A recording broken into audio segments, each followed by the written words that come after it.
Hi, thanks for calling Gamblers Anonymous. How can I help you? Are you a counselor? I'm a recovering compulsive gambler and a member of Gamblers Anonymous.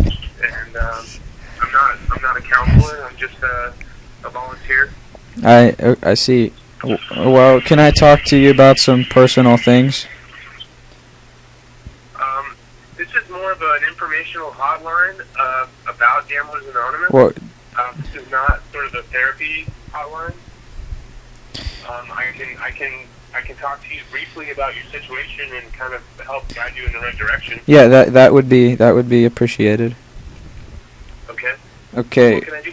What's your first name, sir? My name's Kareem. Kareem. Okay. And what's been going on for you?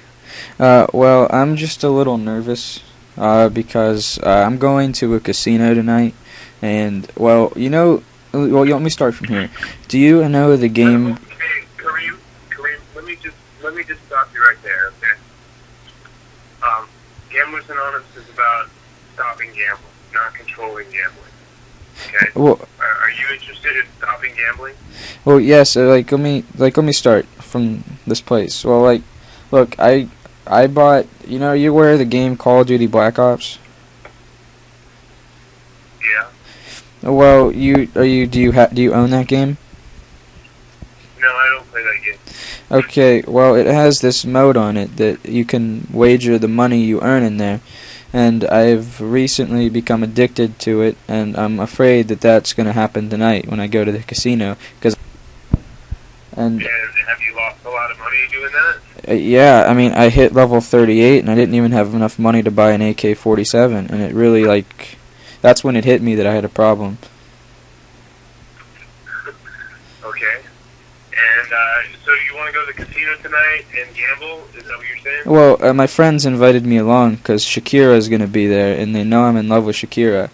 So she's performing tonight, and I'm afraid that I'm going to go there and end up gambling, and lose real money. Yeah. Are you telling me that I'm going to go tonight and I'm going to end up gambling? Is that what you're telling me? Hey, I can't tell you anything. I'm just relating to you my experience. Okay? It's like the feeling of gambling is like a high. It's like you're grabbing life by the balls and squeezing it and making it beg for mercy, and it's just it's like overtaking. Right. So perhaps you should stop gambling, right? How can I do that? I mean, I've already lost over 800,000 credits on Call of Duty, and it's just wow, if I would have kept that, I could have had that AK-47, and I just it's really been getting to me. I had a nightmare last night that I did it all over again, and I tried to stop myself, but I just had to sit there and do it again. Okay. Kareem, how old are you? I am 23. Okay. I think that what you're describing to me is probably falls into a category of sort of video game addiction rather than compulsive gambling. Well, it's not the game that's attractive. I'm going to be completely honest with you. I fucking hate Black Ops, but it's just the idea of taking other people's credits that they have there and using them for my own leisure. It's Right. No, and don't get me wrong, there's certainly a relationship between gambling and what you're describing. I've always been the type to play I don't know how to explain Mario. That was more my thing, but they didn't have a wager match in Mario. You didn't get $1,000 if you saved the princess. I mean... Well, let's back up for a second, Kareem, and go from there. A meeting? See what our program has to offer. Yeah, we meet regularly. Well, the 12-step program. Well, man, I feel like I can connect to you because I don't talking to the I talked to a counselor earlier, and all she wanted to do was get me off the phone, and you sound like a really nice person that's been through it too. I mean, probably not at this. Probably not at your scale, and I'm really proud of you for what you did. But this is ongoing thing here. What if I mean, Black Ops is if you want my input here, Kareem, okay, this is what I would do if I was you. you know, I would probably, not go to the casino tonight, to begin with, okay? If you have an addictive personality, it sounds like you have an addictive personality, and, maybe you're compulsive about the video game thing. Maybe there's some other aspects to your personality that, sort of an obsessive kind of thing. Is that something that's safe to say? I mean, yeah, but what about Shakira? I didn't even want to go to the casino. I just want to meet Shakira. Okay. Well, I'm just saying, you're going to have to make an evaluation about how to go on living your life here. What's important and what's more important. Well, right now, playing strip poker with Shakira sounds pretty attractive, honestly. I'm going to be perfectly honest with you. Okay. Well, yeah, and I'm not going to sit here and try to convince you what to do or what not to do with your own life. You have to make your own choices and live with the consequences of those choices. Now, if you're interested in addiction recovery, you said that you're addicted to this video game, then I would recommend that you go ahead and look into some video game addiction programs. They do have those now that they're similar to Gamblers Anonymous, and so you could probably Google that, video game addiction anonymous.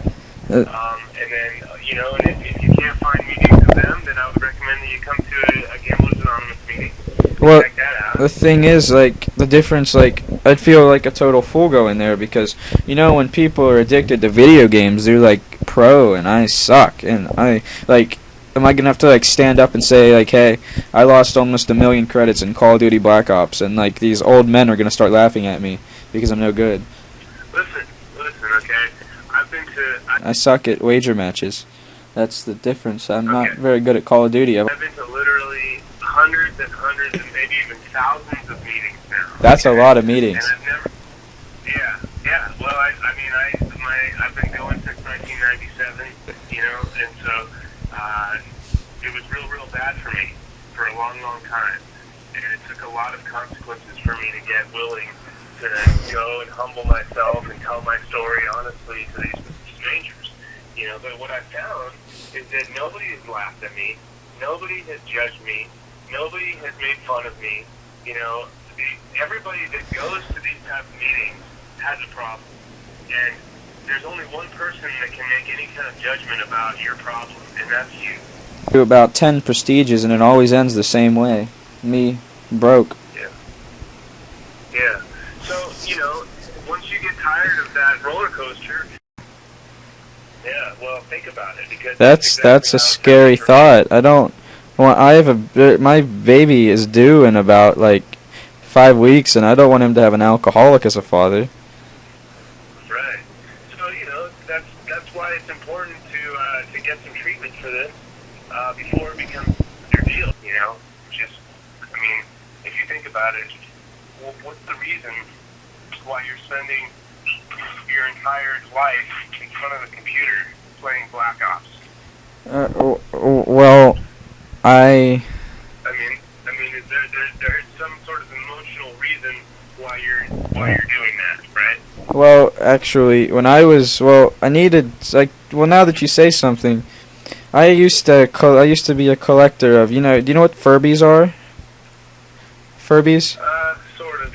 Well, yeah. There was flood damage and I lost them all, and then years and years of collecting since I was a kid, it was all gone. Yeah. And I loved those Furbies. They meant everything to me. Okay. So that was sort of a traumatic event that happened for you? Yeah, it was extreme. I cried for days. I missed my Furbies, and all my wife did, not my wife, my fiancée did was laugh. Because it's probably not good. There's a number of things that can happen during. We will be here for you. Even throughout the course of this conversation, I just lost another 10 grand, and it's really, it's really, I can't even believe I'm playing Black Ops as I'm talking to you right now. This is. Yeah. Well, I think you need to ask for help from someone who is a real person in your life, and admit to them that, hey, you have a problem and you need some help. Okay? Can you talk to your fiancée about this? Does she know about this? She knows, but like I don't think I can really talk to her after she laughed about my Furbies. Well, okay. So then, the only other thing that I can really recommend to you at this time is to go to a meeting. It's an anonymous program. Nobody's going to know who you are, where you live, where you work, what you do. It's not about that, You don't even have to use your real name. You can just go and you can be John. Can I use my gamer tag on Xbox? I mean, can I use that? That would make me feel. Whatever you want to do, you can do. Okay. This whole thing is just about trying to help you. You know what? I feel like a totally different person. Okay. Well, I just take some action here. All right. Get out from in front of the computer, turn the computer off, go outside for a walk, connect with the world a little bit, talk to some people, get out of that room, because, I know exactly what it's like to be obsessed, to be addicted, and it's a lonely place, and it's not a good place to be, so, yeah. You have a choice. To turn off the computer and to walk away from it, and to get out of there. Well, it's not my computer. My computer, I don't even have a computer. Whatever, the Xbox or whatever. Yeah. You can get rid of the Xbox. What would your life, take a minute and reflect about what your life might be like. What other aspects to your life could be introduced if you just took the Xbox and threw it away? Well, I'll be quite honest with you. I haven't been laid in 3 months. Right. Do you think the Xbox has anything to do with it? It might. I I don't know if you've heard of them, but I've considered hiring Xbox Live prostitutes. They'll come on and play with you while you, and you know what, you can search. Yeah. Sure. And let me ask you this, Kareem. Does that sound like a healthy thing for you, with a baby on the way and a fiance? No, it doesn't. It doesn't at all. But no. Do you think that the life that you're living right now is something that your parents would want for you right now? I don't know. I couldn't tell you. The rush is caused by any psychology, any biology? Yeah, I do. I took it in high school. Familiar with the term neurotransmitter? Yes, I am. Okay. Dopamine is a powerful neurotransmitter, and every time you win something on Black Ops, every time you win a hand at poker, every time you smoke crystal meth or crack, you get a powerful dose of dopamine, right? Yeah. That is what causes pleasure. That's what gives you that rush. That's what gives you the pleasure in your brain. But does that mean I should, instead of Black Ops, I should smoke meth or crack? Is that? I'm not saying that you should do that, but I'm telling you that there's really no difference at the end of the day, because it's the same type of addiction that's getting set up. Wait, are you saying that Black Ops is the equivalent to crystal meth? I didn't say that. I just said that in your brain, that's what happens, is that the neurotransmitters are stimulated by these types of activities. Okay? So, I'm trying to hammer home the seriousness of what you're talking about. So, how would it feel if I were doing crystal meth and playing Black Ops? That would be an amazing feeling.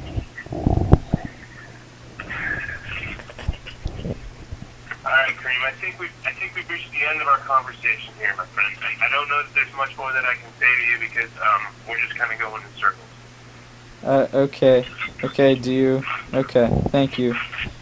I appreciate it for the new ideas. I really thank you. Alright, buddy. To speak with a volunteer, press...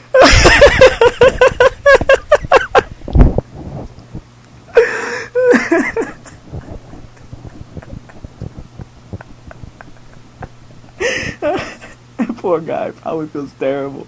He's like, wow, I just created a drug addict. Oh my god.